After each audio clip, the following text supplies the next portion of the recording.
இன்னைக்கு ஓணம் ஸ்பெஷல் ஒரு அருமையான அடப்பிரதமன் எப்படி செய்யலான்னு பார்க்கலாம். இது சாப்பிட்றதுக்கு ரொம்பவே டேஸ்டியாக இருக்கும். இந்த அடப்பிரதமன் செய்கிறதுக்காக 200 கிராம் ரைஸ் பாலாடை எடுத்துருக்குறோம். இதை ஒரு பவுலில் சேர்த்து நல்லா சூடான தண்ணி ஊற்றி 1 மணி நேரம் ஊற வச்சுக்கலாம். ஒரு பாத்திரத்தில் 1.5 லிட்டர் தண்ணி சேர்த்து தண்ணி நல்லா கொதித்ததும் ஊற வச்சுருந்த பாலாடையை சேர்த்து நல்லா கிளறி விட்டு வேக வச்சுக்கலாம்.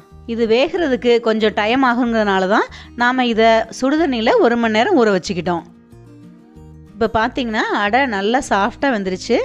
இந்த ஸ்டேஜில் இந்த தண்ணியை ஒரு ஸ்ட்ரெயினர் வச்சு வடித்து அடை ஒன்றோட ஒன்று ஒட்டாமல் இருக்கிறதுக்காக மேலே கொஞ்சம் தண்ணி ஊற்றி நல்லா அலசி வடித்து தனியாக எடுத்து வச்சுக்கலாம். ஒரு கடாயில் 350 கிராம் இடித்த வெல்லம் சேர்த்து அதில் 1/4 டம்ளர் தண்ணி சேர்த்து நல்லா கொதித்து கரைஞ்சதும் வடிகட்டி வேறொரு பாத்திரத்துக்கு மாற்றிக்கலாம். வெல்லம் நல்லா கொதித்ததும் நாம் வேக வச்சு எடுத்து வச்சுருக்கிற பாலாடையை சேர்த்து நல்லா கெட்டி இல்லாமல் கிளறி விட்டுக்கலாம். இந்த அடை ஒன்றோட ஒன்று ஒட்டாமல் இது மாதிரி வர வரைக்கும் நல்லா கிளறி விட்டுக்கலாம். டேஸ்ட் என்ஹான்ஸ் பண்ணுறதுக்காக ஒரு பிஞ்சு சால்ட் ஆட் பண்ணி நல்லா கலந்து விட்டுக்கலாம்.